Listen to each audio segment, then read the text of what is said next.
ते चौकशीच्या वेळेस नव्हते.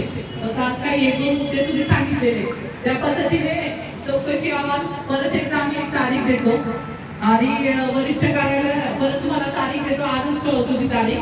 आणि जे लाभार्थी त्या दिवशी नव्हते किंवा तुम्ही आता जे म्हणताय आम्हाला भेटले नाही, ते सर्वांनी त्या दिवशी उपस्थित राहा आणि इतर काय जे समोर आलेले त्या पद्धतीने पण चौकशी करू. त्या पद्धतीने आम्ही आम्हाला वरिष्ठ कार्यालय पुढील कारवाईसाठी आम्ही पाठवू. ते वरिष्ठ कार्यालय ठरेल. इथून आम्हाला आमच्या पद्धतीने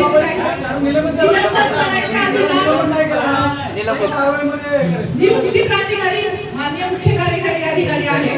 व्हिडिओचं काम आहे. कुठली चौकशी अधिकारी त्याचा अहवाल सीओ पर्यंत पाठवणं आणि पुढील कारवाई काय करायची ते नियुक्ती प्राधिकारी सीओ साहेब ठरवतील.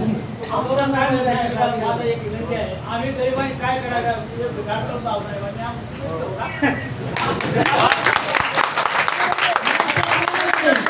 लोक घेऊ नका असं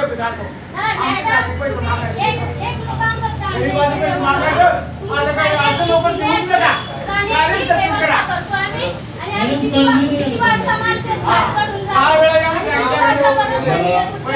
आम्हाला पूर्ण कल्पना आहे निलंबन करणे तुमच्या अधिकार क्षेत्रात बसत नाही.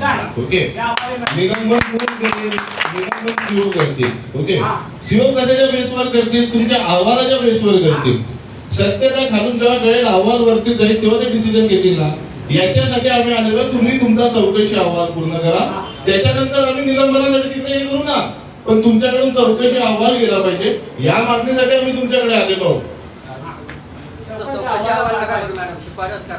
आणि जे आमचे इतर जे सदस्य आहेत त्यांच्यापर्यंत जे तुमचं प्रशासन पोहोचलेलं नाहीये त्यांचेही जबाब तुम्ही आज घ्या, त्यांच्याकडून नंतर घ्या. तुम्ही चौकशी म्हणजे जबाबदारी करा.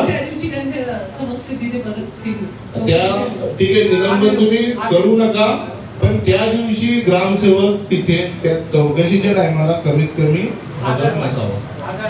असावा का? तुमची इच्छा आहे का? नसावा. ग्रामसेवक हजर नसावा. तुम्ही चौकशी स्वातंत्र्य करावी, त्याला घेऊन चौकशी करू नये ही आमची अपेक्षा आहे. आणि तुम्ही साधारण कधीपर्यंत त्यांच्याकडे जाल?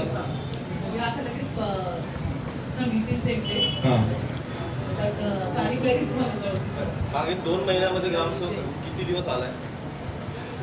आता जे पैसा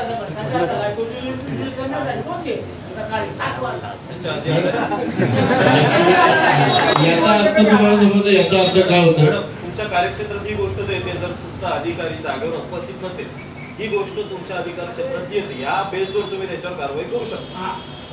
संबंधित अधिकारी जर मुख्यालय जर नसेल तर त्या अधिकारावर तुम्ही शिस्तभंगाची कारवाई करू शकता. हे तुमच्या अखत्यारीत येते. तुम्ही या अधिकाराचा वापर करून तात्काळ त्या व्यक्तीला निलंबित करा, जेणेकरून त्यांनी तिथल्या कुठल्याही डॉक्युमेंट्सला हात न लावता कुठल्याही गोष्टीची तिथे खोडसाळपणा करू नये याच्यासाठी आमची विनंती. तुम्ही तुमच्या अधिकार क्षेत्रात यांना त्याच्यावर कारवाई करू शकता. 8 दिवस त्याला तुमच्या ऑफिसवर आणून बसवा. मुख्यालयी बसवा त्याला. मुख्यालयी बसवा. कामातून यावरती बसवा, जेणेकरून तिकडे चौकशीला अडथळा निर्माण नाही होणार. नसेलच काही वाटत तर त्याला बस स्टँडवर बसण्याचं ऑप्शन दिलेलं आहे. भीक लागली त्याला बाकी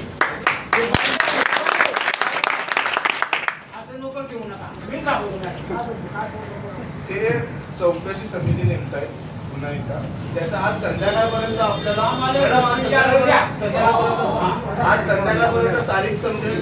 चौकशी समिती आपल्या गावामध्ये येईल आणि ती तारीख समजेल. त्या दिवशी आपण जेवढ्या ताकदीने इथं आलेलो आहोत तेवढ्याच ताकदीने आपल्याला गावात देखील थांबायचं आहे.